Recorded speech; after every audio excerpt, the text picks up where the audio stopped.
Vamos a la palabra del Señor, los primeros 2 versículos del capítulo 7 del primer libro de Samuel. Dice lo siguiente: vinieron los de Kiriat Jearim y llevaron el arca de Jehová y la pusieron en casa de Abinadab, situada en el collado, y santificaron a Eleazar, su hijo, para que guardase el arca de Jehová.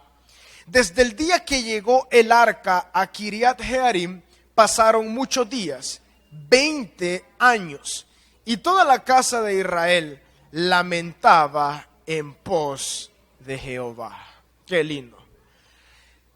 Si alguno de los que estamos acá, hermanos, tal vez ha tenido algún contacto o ha trabajado en la agricultura, o tal vez en sus casas, alguno de ustedes tal vez tenga algún machete ahí o algún hacha. Cuando ustedes, después de trabajar mucho tiempo tal vez con un hacha, ¿verdad? Con un machete, siempre llega el tiempo en el cual va a perder su filo. Entonces los que lo usan constantemente, lo que ellos hacen, lo hacen periódicamente, es que ellos afilan, ¿verdad? Le sacan filo a esa arma. ¿Para qué? Para que pueda trabajar eficientemente y cumplir el propósito con el cual uno lo utiliza. Es tan interesante ver cuando un arma no tiene filo, cuando un hacha no tiene filo. Es difícil cortar lo que uno desea cortar o trabajar con ello. De igual forma, hermanos, muchas veces nosotros en nuestra vida tenemos que constantemente estar delante del Señor y saber de que el filo de nuestra vida, lo que nos da la capacidad de vivir, de ser sal al mundo, de ser esa luz al mundo, es la presencia de Dios con nosotros. Por eso en esta tarde, hermanos, deseo hablar con este tema. No descuidemos la presencia de Dios en nuestra vida. No descuidemos la presencia de Dios en nuestra vida. Nosotros, el texto que hemos leído esta tarde, para darles un poco de historia de lo que estaba ocurriendo en ese momento, el pueblo de Israel, ellos habían salido a la guerra, no estaban viviendo rectamente delante del Señor, pero ellos dijeron, bueno, algo hagamos, traigamos el arca del pacto y seguramente Dios nos va a ayudar, porque vamos a poner el arca y Él nos va a ayudar y nos va a dar la victoria sobre los filisteos. Si alguno tal vez aún no sabe qué representaba el arca del pacto, el arca del pacto para el pueblo de Israel en el Antiguo Testamento representaba la misma presencia de Dios en medio de ellos. El tabernáculo que Dios le dijo a Moisés que ellos construyeran en todo su peregrinaje por el desierto hasta llegar a la tierra prometida. El tabernáculo constaba de 3 partes: de el atrio, el lugar santo y el lugar santísimo. Al lugar santísimo, hermanos, nadie entraba, únicamente el sumo sacerdote entraba a ese lugar. Y lo que se encontraba dentro del lugar santísimo solamente era un utensilio. Ese utensilio era el arca del pacto. La descripción del arca del pacto está en Éxodo, tal vez no lo vamos a ver ahora, pero lo que representaba el arca del pacto y el lugar santísimo era la misma presencia de Dios con el pueblo andando donde ellos andaban. Eso quiere decir que el arca del pacto representaba el poder de Dios, que Dios habitaba en medio de ellos. Cuando ellos salieron a la guerra contra los filisteos, ellos dijeron, bueno, vamos en nuestras propias fuerzas, pero vamos a traer el arca para que Dios tal vez nos ayude.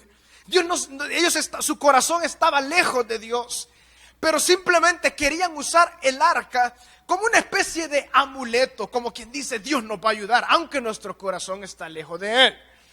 Lo que ocurrió en ese caso y en esa guerra contra los filisteos fue que los filisteos tomaron el arca del pacto. Los israelitas perdieron esa guerra y los filisteos tomaron el arca del pacto. Sucedió algo poderoso en esos días. Los filisteos llevaron ese arca del pacto donde ellos también consagraban culto a sus dioses. Por ejemplo, el dios Dagón. Y pusieron el arca a la par de las imágenes y al dios Dagón. Dice la palabra que una noche, ellos no sabían por qué, pero cuando se levantaron las personas indicadas y llegaron a ver qué ocurría, la imagen del dios Dagón estaba en el suelo y el arca del pacto estaba ahí intacto. Y dijeron, ¿qué es esto? Bueno, la volvieron a poner en su lugar. El siguiente día, una vez más, ahora no solamente estaba caída la imagen, sino que estaba destruida totalmente. Y ellos dijeron, ¿qué es esto? El arca del pacto, ¿qué representa? Los mismos filisteos tuvieron temor y devolvieron el arca del pacto a los israelitas. Dijeron, no queremos nada con esto que ustedes nos han, les quitamos a ustedes. Mejor se los devolvieron. Todo esto se los trato de comentar, hermanos, para llegar a este punto. Cuando ellos devolvieron el arca del pacto, que representa la presencia de Dios, el arca del pacto llegó a este lugar llamado Kiriat Jearim. Estuvo ahí por muchos años, como dice la palabra del Señor. Estuvo ahí 20 años aún, y quizás estuvo ahí por más años. Pero lo que yo quiero dejarles en sus corazones esta tarde es lo siguiente. Tenemos dos hombres que reinaron justamente después de todo esto. Samuel estaba ahí siendo el juez y el profeta de Dios para el pueblo de Israel. Pero sabemos la historia, el pueblo pidió un rey. Y el primer rey se llamó Saúl, el primer rey de Israel, su nombre fue Saúl. Dios bendijo a este hombre, Dios ungió a este hombre. Es más, dice la palabra de que cuando Samuel ungió a Saúl, dice la palabra que este hombre fue mudado a otro hombre, fue totalmente transformado este hombre. Pero ¿qué ocurrió años después y momentos después? Cuando sabemos que Saúl optó por confiar en él mismo, confiar en él y no en Dios, desobedeció a Dios y él así fue desechado. Y Dios por medio de Samuel le dijo a Saúl, Dios se ha buscado de otro hombre, un hombre conforme al corazón de él. Más adelante sabemos de que este hombre se llamaba David. Un hombre sencillo de corazón, pero alguien que amaba a Dios. Y dice la palabra que ese hombre fue alguien conforme al corazón de Dios. Deseo que veamos la diferencia entre estos dos reyes para que nos quede en claro la importancia de la presencia de Dios. Y para esto, hermanos, deseo que me acompañen al segundo libro de Crónicas, capítulo 13. Perdón, primer libro de Crónicas, capítulo 13, el versículo 1. Dice lo siguiente: entonces David tomó consejo con los capitanes de millares y de centenas y con todos los jefes. Y dijo David a toda la asamblea de Israel: si os parece bien y si es la voluntad de Jehová nuestro Dios, enviaremos a todas partes por nuestros hermanos que han quedado en todas las tierras de Israel y por los sacerdotes y levitas que están con ellos en sus ciudades y ejidos para que se reúnan con nosotros. Miren lo que dice el versículo 3. Y traigamos el arca de nuestro Dios a nosotros, porque desde el tiempo de Saúl no hemos hecho caso de ella. Y dijo toda la asamblea que se hiciese así, porque la cosa parecía bien a todo el pueblo. Estas palabras son poderosas. Cuando el rey Saúl murió, el pueblo escogió a David como rey. Verdaderamente el pueblo simplemente escogió algo que Dios ya había dado. David era el próximo rey. Recuerdan ustedes la historia cuando Samuel fue a buscar a la casa de Isaí a todos sus hijos. y aquel que pastoreaba las ovejas no lo invitaron a esa gran cena. Pero Samuel dijo, aquí hace falta alguien. Y él dijo, bueno, yo tengo un hijo que pastorea las ovejas. Bueno, no nos vamos a sentar a comer hasta que él venga. Cuando él entró, Dios le dijo a Samuel, este es el rey. Lo sacó de detrás de las ovejas, lo sacó de un lugar sencillo. ¿Por qué? Hermanos, cuando alguien, su pasión, su deseo es amar a Dios, morar en su presencia y que Dios mismo sea quien lo dirige en todo. Dios es el que mueve las piezas, porque Dios no levanta, Dios no bendice a aquel que aparentemente tiene la capacidad, no, sino Dios bendice a aquel que anhela de Él. Entonces David, cuando él llegó ahí, Samuel dijo, bueno, este es el hombre. Años después, cuando Saúl muere, David entonces es puesto como rey sobre Israel. Lo primero que David propone cuando él es rey es traer el pacto, el arca del pacto, a donde él iba a reinar. Veamos y pongamos en balanza entonces las dos vidas de estos reyes. Ambos fueron reyes y ambos fueron bendecidos por Dios. Saúl, la palabra lo deja muy en claro. Él fue mudado en otro hombre. Él fue ungido por el profeta Samuel. Dios lo puso. No lo puso un hombre, sino que Dios puso a Saúl en el reinado. Pero en este texto, en Crónicas, hemos visto un detalle importante que no está antes, ni en el libro de Samuel, sino que lo encontramos acá. Dice la palabra del Señor que David procuró traer el arca de regreso porque no se había hecho caso de ella desde los años de Saúl. A nosotros esto entonces nos da una idea mucho más clara de cuál era la prioridad de Saúl. Como leímos al principio en el libro de Samuel, el arca estuvo en Kiriat Jearim. Después de que los filisteos lo robaron y lo devolvieron, este arca estuvo en un lugar. Samuel murió. Los años de Samuel pasaron. Saúl fue rey. Pero a él no le interesó el utensilio más importante del tabernáculo, que era el arca del pacto. Él dijo, bueno, yo puedo reinar seguramente con las capacidades que yo tengo, que tal vez Dios me ha dado, pero yo puedo entonces reinar así. En ningún relato en la historia de Saúl se menciona el arca del pacto. En ningún momento en la vida de Saúl, en el reinado de este hombre, se menciona el arca del pacto. Para este hombre seguramente lo que podemos concluir es que tal vez no era tan importante que Dios reinara sobre Israel. Tal vez él decía, yo lo puedo hacer, en mi fuerza yo voy a sacar a este pueblo adelante. Y ustedes saben cómo se desarrolló la historia de Saúl como rey. Él empezó a ganar algunas guerras, pero después él desobedeció. ¿Se recuerdan ustedes cuando Goliat llegó a amedrentar a todo el pueblo de Israel? ¿Quién era el rey? Saúl.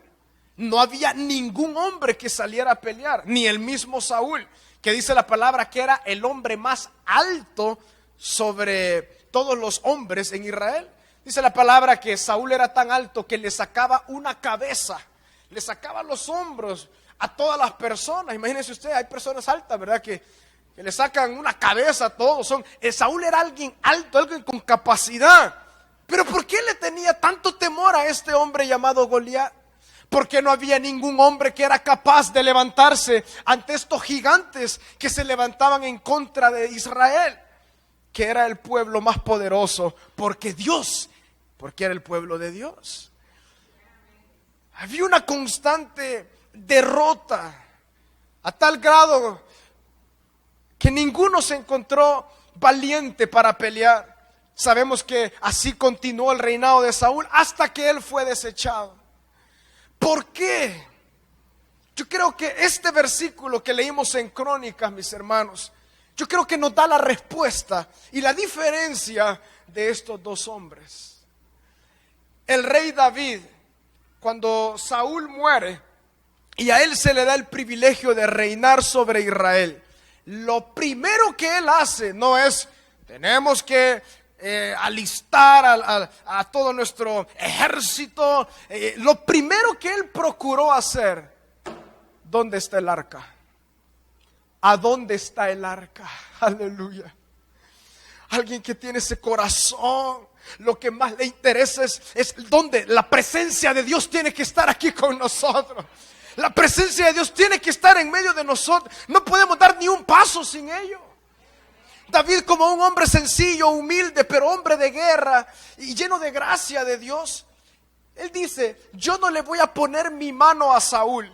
Él tuvo 2 oportunidades de matar a Saúl, pero Saúl lo buscó, lo siguió porque quería matar a David por los celos. Pero David dijo, en mí nunca estará el tocar al ungido de Dios. Y solamente un paréntesis, hermanos, cuando Dios ha puesto una autoridad, aunque esa autoridad a nosotros nos parezca que no hace lo correcto, nosotros optemos por lo que hizo David. Yo no voy a hacer nada en contra de eso, porque es la autoridad que Dios ha puesto. David dijo, yo no le voy a hacer nada a este hombre. Lejos esté de mí poner mi mano sobre este hombre. Pero cuando llegó el tiempo que David entonces, Dios lo bendijo y él era rey, ahí vemos el corazón de este hombre.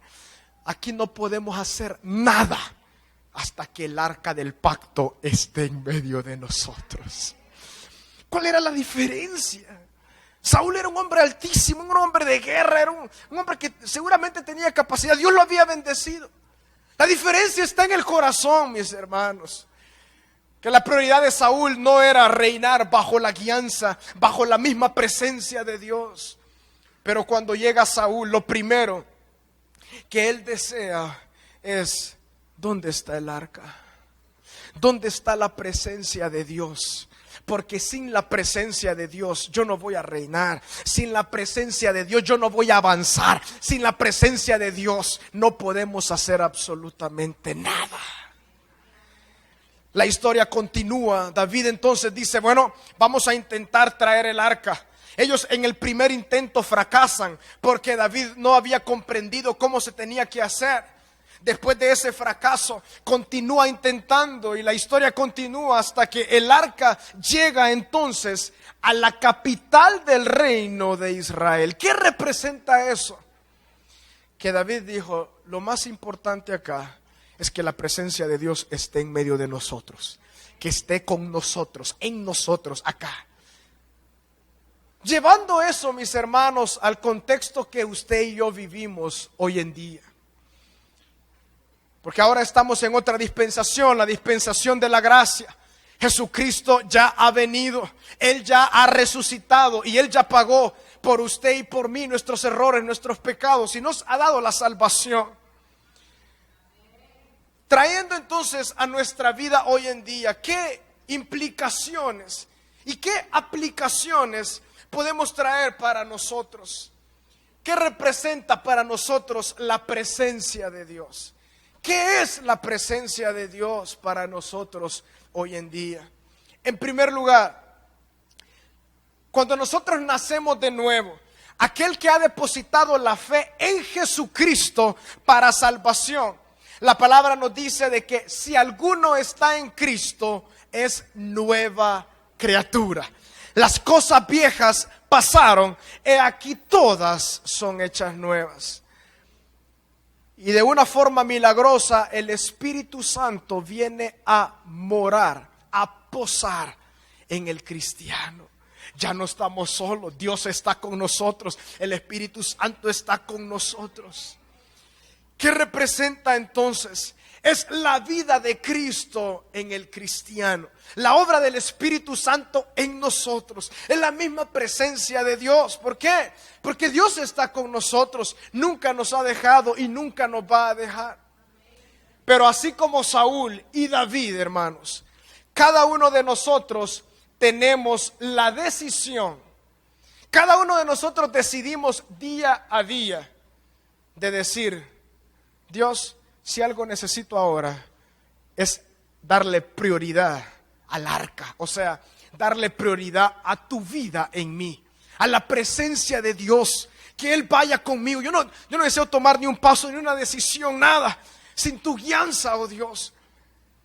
Algo muy interesante también es que la presencia de Dios, o sea, el reino de Dios sobre nosotros, aquellos que hemos venido a Cristo, hermanos, tiene una forma en la cual se vive.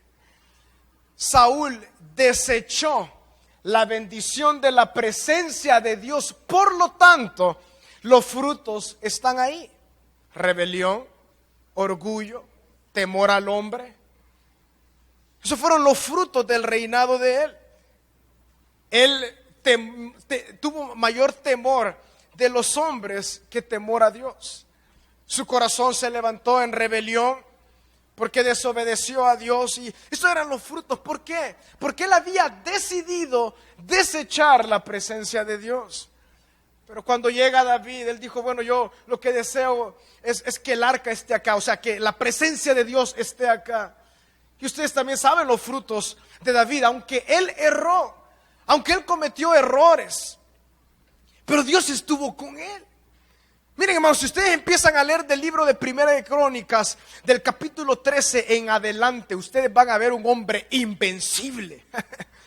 David ganaba aquí, su reino se ensanchaba, iba a esta guerra y ganaba, y todo era victoria. Hermanos, en nuestra vida es de igual forma. No es fácil la batalla espiritual y la lucha constante del cristiano. Pero cuando nosotros decidimos: Padre, que tú, que sea tu guianza, yo no me deseo mover, yo no deseo hacer nada sin tu presencia, Señor, te necesito. Ahí viene victoria. Cuando nuestro corazón se dispone para Él, la prioridad es Dios. Nada me va a sacar de acá. Dios mío, eres tú o nada. Ahí viene la victoria en el área familiar, la victoria en el área de trabajo, la victoria en toda área. ¿Por qué? Porque no somos nosotros, sino es Dios en nosotros. Pero cuando se desecha, mis hermanos, la prioridad, cuando se desecha esa presencia de Dios, lo único que nos espera es andar a nuestras expensas. Yo creo que ninguno de nosotros quiere andar caminando a nuestras expensas. Pero seamos honestos, muchas veces andamos caminando a nuestras expensas. Hemos olvidado el arca, tal vez en algunas ocasiones, no sé, alguno de los que está acá. Pero Dios está hablando y diciendo: la prioridad, una vez más, vuelve a mi corazón. Yo estoy esperándote, que como David, él dijo: yo no voy a hacer nada hasta que el arca esté acá. Y eso es lo mismo que Dios desea con cada uno de nosotros, mis hermanos, volver ahí. Muchas veces el Señor nos llama de la mañana: vente, hijo mío. Y uno dice: no tengo tantas cosas que hacer, Señor. Mejor en la noche. Llega la noche: ven, hijo mío, yo quiero estar contigo. Padre, yo ya tengo sueño. Llega el siguiente día, lo mismo. Al punto que uno está caminando en una derrota tan constante, y el Señor nos dice: hijo, ven. Toma la decisión. Pero este hombre David dijo: yo no voy a hacer nada hasta que el arca, que simbolizaba su presencia, esté aquí en medio de nosotros. Hermanos, y cada uno de nosotros de igual forma, ahora en Cristo, debemos tomar esa decisión como David. La victoria venía. No había filisteo que podía en contra de este hombre y todo su ejército. Ellos, la verdad que por medio del reinado de David fue cuando Israel llegó a su tiempo más glorioso. Conquistaron gran parte del reino de Israel. Conquistaron tierras que todavía estaban por conquistar. Él después levantó en Jerusalén, ahí en ese lugar, que ahí habitaban los jebuseos. Dice la palabra de que David con todo su ejército se fue contra los hombres de Jebús. Conquistaron esa tierra y él dijo: esta tierra es tierra, ahora se llamará Jerusalén, tierra santa. Ahí él levantó entonces más adelante el templo y su reinado ahí en Jerusalén. Y ustedes saben lo que representa Jerusalén. Jesucristo vendrá y él se asentará en Jerusalén. ¡Qué lindo! Esto es profético desde tan antiguo. ¿Por qué? Con un hombre que amó más la presencia de Dios que cualquier otra cosa. Cuando está la presencia de Dios sobre nuestra vida, en segundo lugar, allá hay guianza. David se movía donde Dios le decía que él fuera. Yo le decía, vea esto, vea esto. ¿Se recuerdan ustedes cuando David estuvo muy triste? Cuando unos enemigos llegaron en contra de ellos, se llevaron a las mujeres y a los niños. Estos hombres, dice la palabra, que lloraron. Hombres de guerra, ¿puede usted imaginarse eso? Hombres de guerra llorando como niños, dice la palabra. Aún ellos estaban hablando de matar a David, claro, porque él era el líder. Entonces estaban hablando de matar a David. Pero él lo que hizo, yo voy a ir a hablar con Dios. Y él dijo, Dios, ¿qué voy a hacer acá? Voy y los alcanzo, los alcanzaré. Y dice la palabra que Dios le dijo, ve, porque los vas a alcanzar y tú vas a tomar de regreso todo lo que han robado. Dice la palabra de que ellos fueron, los alcanzaron y tomaron a sus mujeres, tomaron a los niños y fue de gran bendición. A lo que voy aquí, hermanos, la presencia de Dios en nuestra vida es que Él es lo que nos da guianza. El Espíritu Santo en nosotros, ahí viene la verdadera guianza. Hermanos, si usted desea tomar una decisión, no se mueva hasta que de verdad el Señor le confirme. Hasta que el Señor lo ponga en su corazón. Usted dice, hermano, yo me muevo como yo pienso ahí, como yo lo puedo hacer. Hermanos, así erró Saúl. Pero cuando decimos, Dios, yo lo voy a hacer, Padre, porque mi prioridad eres tú, Señor.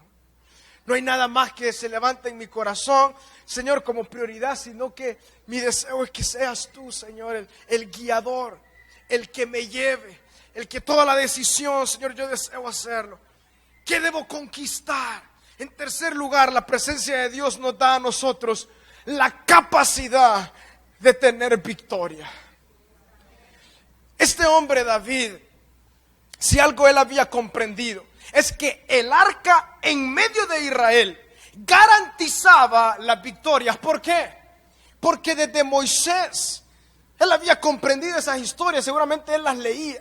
Él veía que Moisés decía, pueblo mío, no teman, Dios peleará por vosotros y vosotros tendréis victoria.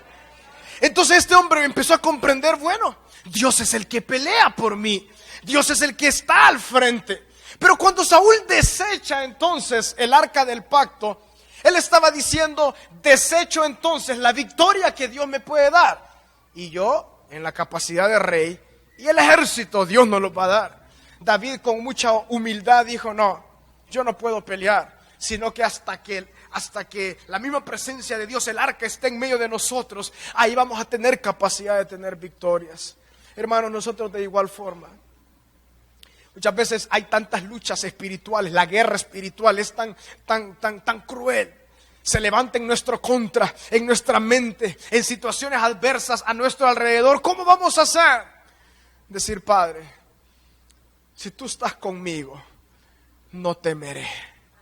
Tú estás conmigo, Padre. Tú vas adelante, Señor. Y yo no quiero dar ni un paso. ¿Qué nos da la victoria? ¿Qué garantiza la victoria? Que nosotros demos prioridad. Decir, Padre, tu presencia, tu obra en mi vida, la vida bajo tu reinado, bajo tu guianza, me someto a ti, Señor. Y aunque no comprenda muchas cosas actualmente, en el ahora, yo sé que tú vas a traer victoria. Yo no puedo, pero tú sí puedes. Esa es la grandeza de aquel que confía en Dios. No sabemos cómo, pero Dios va adelante y Él va peleando. Los enemigos van cayendo. Ahí lo que lucha en contra de su mente ahora empieza a caer. Hermanos, toda depresión, todo odio, todo repudio ahora empieza a caer. ¿Por qué? Por la obra del Santo Espíritu de Dios. Nos garantiza victoria tras victoria tras victoria. ¿Por qué? Aquel que ha puesto en la prioridad el decir, Dios, eres tú conmigo y nada más. En cuarto y en último lugar, lo que garantiza la presencia de Dios. Hay muchas cosas que pudiésemos hablar, pero este hombre David nos enseña claramente que la presencia de Dios nos da la capacidad de disfrutar de su compañía. Yo les aconsejo, hermanos, yo sé que ustedes aman la palabra del Señor y leen, pero ustedes en Salmos, cuando uno va al libro de Salmos, uno puede ver un hombre, no sé, algunos le han llamado quizás David, hasta quizás era como bipolar. David quizás, porque hay algunos salmos que él está describiéndose en lo más terrible. Él dice, estoy en medio del lodo, mi alma está tan deprimida, Señor, escúchame, mi alma, oh abatida, alma mía, y en unos tiempos tan terribles. Pero después se ve el corazón y la vida de este hombre en una victoria, que él dice, oh, alabaré a Jehová, Dios, por todo lo que él ha hecho, y una vida, ¿por qué? Porque ese es el verdadero ejemplo de la vida del cristiano. Hay momentos, hermanos, que estamos en tribulación tan grande. A veces nuestro pensamiento, ¿en qué he fallado? ¿En qué he errado? Y muchas veces Dios nos dice, no, simplemente yo estoy permitiendo esto con un propósito. Pero después viene la victoria y Dios nos levanta y estamos tan alegres, tan gozosos. Y el Señor es bueno. ¿Por qué? Aleluya. La presencia de Dios nos garantiza, en cuarto lugar, disfrutar el estar con el Señor. Miren, si algo este hombre, como les decía, estas diferentes experiencias que él tenía, pero él decía, mi alma tiene sed de Dios. Aleluya. Él en ocasiones decía, Dios ha dicho de mí, buscad mi rostro, tu rostro buscaré, oh Jehová. Este hombre vivía tan apasionado por Dios. Él estaba ahí deleitándose. Él dice, mejor me es un día en tus atrios que 1000 fuera de ellos. Frases como estas tan lindas, ¿quién las escribió? Este hombre llamado David.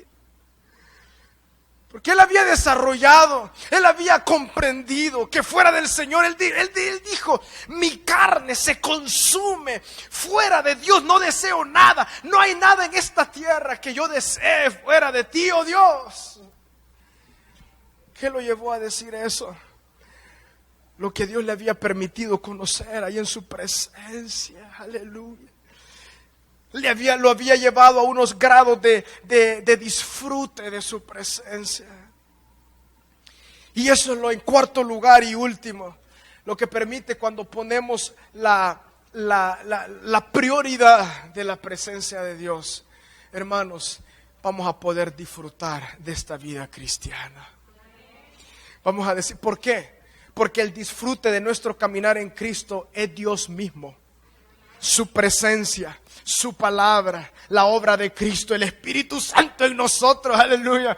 Cuando el Espíritu Santo está hablando en nuestra vida, está ministrándonos, el Señor le dice, Padre, mejor un día, mejor un segundo en tu presencia, Señor. No deseo nada más que estar contigo, Señor.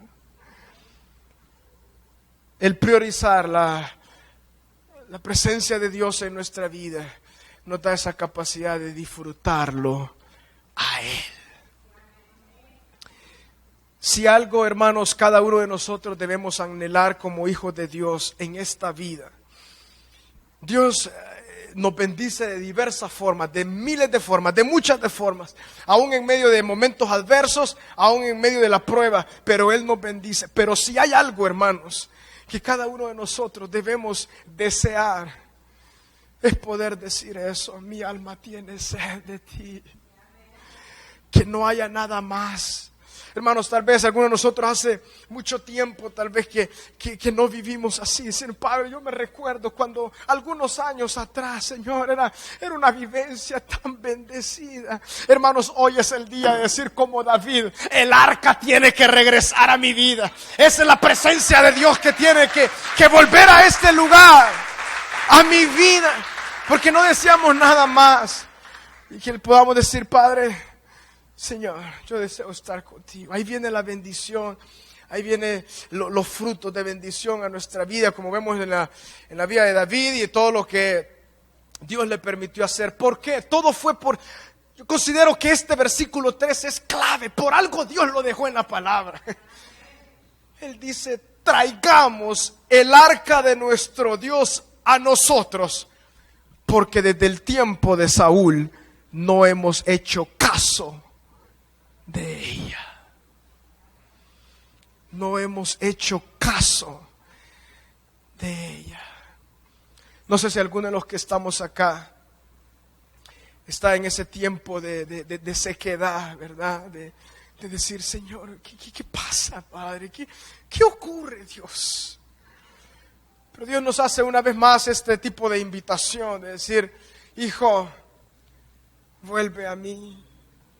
Hermanos, la oración es algo que siempre tenemos que tenerlo ahí, la lectura de la palabra, volver al Señor. Si el Señor nos llama, una vez más, vuelve al ayuno, vuelve a estar conmigo, yo te voy a mostrar. Es tiempo de volvernos al Señor, así como este hombre sencillo. En último lugar, para conclusión, ¿dónde aprendió David este amor por Dios? ¿Dónde aprendió este hombre a amar así la presencia de Dios? No se sabe exactamente, la palabra no dice, bueno, y David aprendió esto en tal lugar. Pero sí tenemos cierta idea. Cuando David era un joven, dice la palabra de que cuando se levantaban leones contra él y contra las ovejas que él pastoreaba, él mataba a los leones. Se levantaban osos contra él, él se paraba y acababa con los osos. Cuando nosotros nos podemos analizar, hermano, ¿quién de ustedes se pusiera frente a frente con un león y se pusiera a batallar contra un oso? O sea, hasta cuando vamos al zoológico, no, hombre, pasar en medio de un león es de respeto. La valentía de este hombre, ahí cuando él era un joven. Hermanos, ¿a dónde aprendemos a vivir esta pasión? Se desarrolla en privado. Este hombre tenía unas ovejas ahí. Él pasaba días, tal vez ahí tocando el arpa, alabando al Señor, cuidando de lo que Él le había dado, que era este grupo de ovejas. Él las tenía ahí. Se levantaba el enemigo, leones, osos, otros tipos de fieras. Él guardaba las ovejas. Pero él ahí, él conoció al Señor ahí, esa pasión, él comprendió ahí de que la prioridad de su vida era el Señor, que la prioridad de su vida era Dios, que el arca del pacto que Moisés, en el tiempo de Moisés se había armado, se había creado y todo eso lo que representaba. Él dijo, Padre, mejor me es un día en tu presencia, Señor. Mejor me es estar contigo, deleitándome acá, bendiciendo tu nombre, Señor. Él lo comprendió ahí, en su adolescencia, en lo privado. Él dijo, esto es. Cuando alguien ha tenido esa experiencia hermosa, ¿verdad, hermano? De conocer al Señor. Y cuando en lo privado, en lo íntimo, ahí Dios nos hace comprender grandes cosas. Uno dice, Padre, yo no deseo nada más. Yo deseo conocerte a ti. Yo deseo nada más, Señor, lo mismo que decía el apóstol Pablo. Este hombre que había entendido esto de darle prioridad completa a Dios, al Señor, a su palabra, a su evangelio. Él comprendió y con esas palabras él pudo decir en Filipenses capítulo 3, nada me ha dado a mí valor. Y una cosa, él decía, yo lo estimo por basura, todo aquello que me pueda generar cierto grado de ganancia a mi vida. Y cuando él termina de decir todas estas palabras, dice, a fin de conocerle.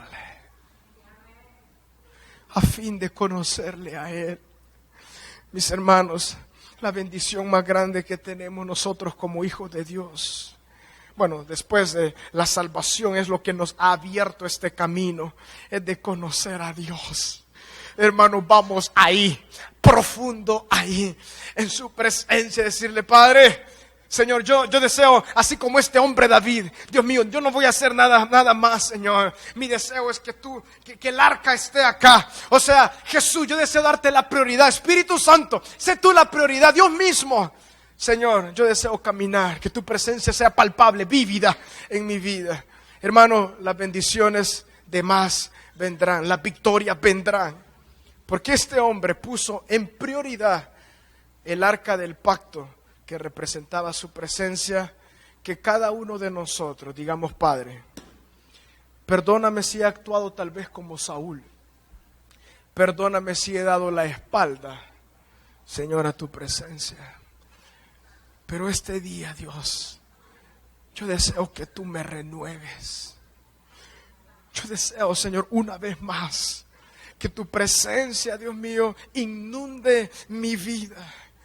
Y que yo pueda vivir en sumisión a ti completa. Porque eso es lo que garantiza que tu presencia entonces esté dirigiendo mi vida. ¿Cuántos desean esta tarde, hermano, decirle: Dios, sé tú Dios, sé tú una vez más?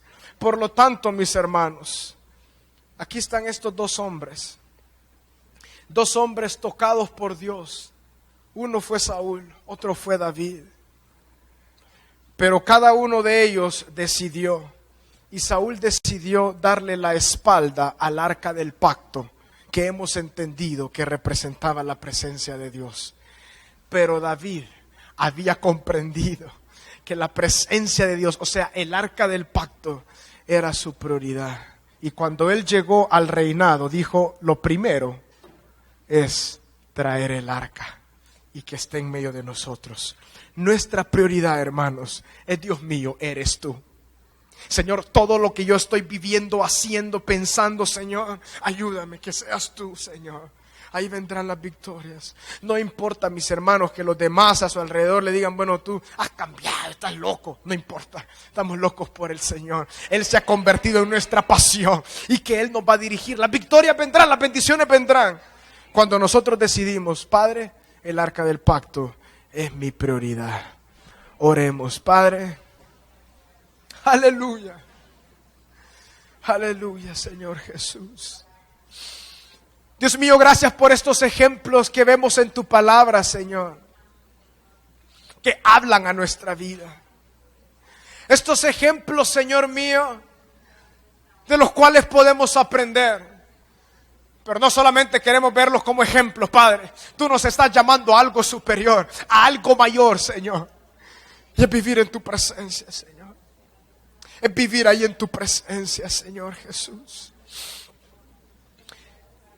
Hermanos, si alguno de los que estamos acá hemos considerado, hemos sentido: Padre, yo me siento tan lejos, Señor. No sé qué pasa, Señor, pero que tu Espíritu Santo saque a luz en nuestro corazón. A veces damos prioridades a cosas que son buenas, pero la prioridad número uno, mis hermanos, es el Señor Jesús, es su presencia en medio de nosotros. Padre, perdónanos si tal vez como Saúl hemos desechado, Dios mío, tu presencia. Lávanos en tu sangre, perdónanos, Señor. Y por la fe en lo que Cristo hizo en la cruz del Calvario, recibimos tu perdón. Pero ahora, Padre, renunciamos, Señor, a todo aquello que no es de ti, Señor.